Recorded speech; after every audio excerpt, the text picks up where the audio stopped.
Hi everyone, আসসালামু আলাইকুম। আশা করি সবাই ভালো আছেন। আজকের রেসিপিতে আপনাদের সাথে শেয়ার করব মাছের ডিম ভুনা।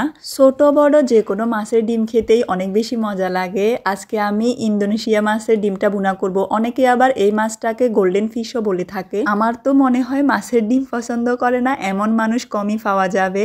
আমি দেখছি অনেকে বলে থাকে যে বড় মাছের ডিমগুলা ভুনা করলে বা রান্না করলে খেতে ভালো লাগে না, গন্ধ লাগে। তো আমি আপনাদের সাথে আজকের রেসিপিটা যেভাবে শেয়ার করছি এভাবে যদি আপনারা ডিমটাকে ভুনা করেন বা রান্না করেন দেখবেন একদম সেটে ফুটে ভাত আরও 2 প্লেট খেতে পারবেন। তো দেখতে থাকেন রেসিপিটা, আশা করি ভালো লাগবে। ভিডিও শুরুতেই আমি দেখিয়ে দিচ্ছি, এখানে আমি গোল্ডেন ফিশের পুরো ডিমটাই নিয়ে নিছি। দেখেন কতগুলো ডিম হয়েছে। এগুলাকে আমি হালকা হাতে ভালোভাবে ধুয়ে পরিষ্কার করে নিয়ে নিছি, যেন মাছের যে রক্তটা থাকে ওটা যেন না থাকে। দেখেন খুব সুন্দরভাবে এটা পরিষ্কার করে ধুয়ে নিছি। আর এখানে আমি মাছের ডিমটা যে ভুনা করব তার জন্য 2টা টমেটো ছোট ছোট করে কেটে নিয়েছি। এখানে কাঁচামরিচ নিয়ে নিছি প্রায় 7-8টা কেটে নিছি।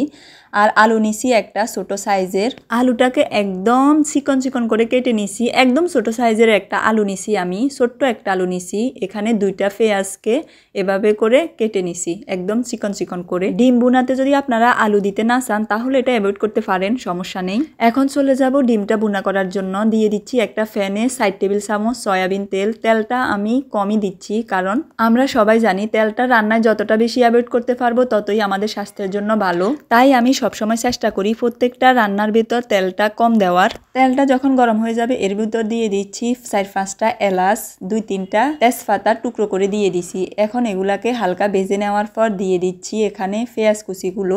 সবগুলো পেঁয়াজ দিয়ে দেওয়ার পর পেঁয়াজটাকে নেড়ে চেড়ে আগে থেকে যে কাঁচা মরিচগুলো আমি টুকরো করে নিয়েছিলাম ওইগুলো দিয়ে দিব। সবগুলো মরিচই দিয়ে দেব। দিয়ে দেওয়ার পর আবারও নেড়ে চেড়ে এগুলা বাদামি কালার করে নেব।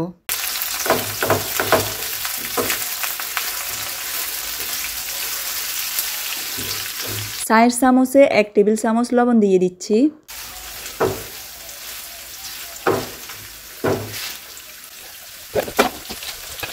আদা বাটা 1/2 টেবিল চামচ, রসুন বাটা 2 টেবিল চামচ। আবারও নেড়ে চেড়ে সবগুলোকে একসাথে মিশিয়ে নেব।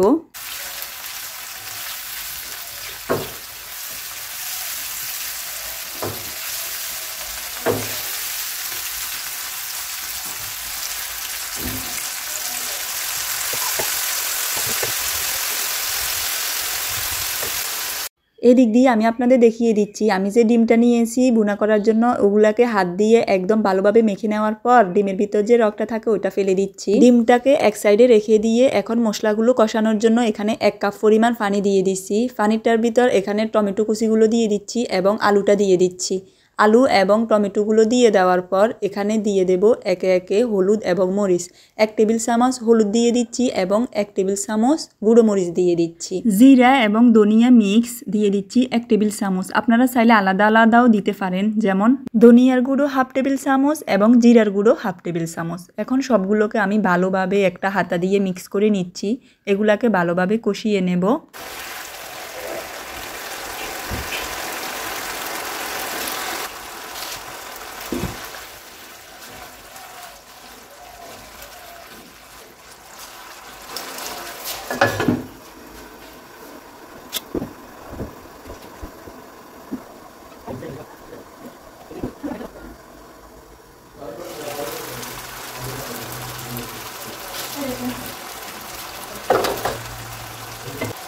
ছয় 7 মিনিট ভালোভাবে কষিয়ে নেওয়ার পর এখন আমি ডিমটা দিয়ে দিচ্ছি। ডিমটা দিয়ে দেওয়ার পর ভালোভাবে মশলাগুলোর সাথে মিশিয়ে নিয়ে আবারও 2 কাপ পরিমাণ পানি দিয়ে ডিমটাকে আমি ভালোভাবে রান্না করে নেব।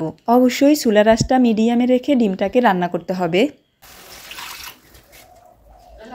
আপনারা যারা জাল বেশি খেতে পছন্দ করেন তাহলে কিন্তু জালের পরিমাণটা এখানে আরেকটু বেশি হলে ডিমটা খেতে বেশি ভালো লাগবে। যেহেতু আমরা কম পছন্দ করি তাই জালটা একটু কম দিছি।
দেখেন ডিমটা খুব ভালোভাবে বোনা হয়ে গেছে, এত সুন্দর একটা ঘ্রাণ আসছিল, মানে কি বলবো।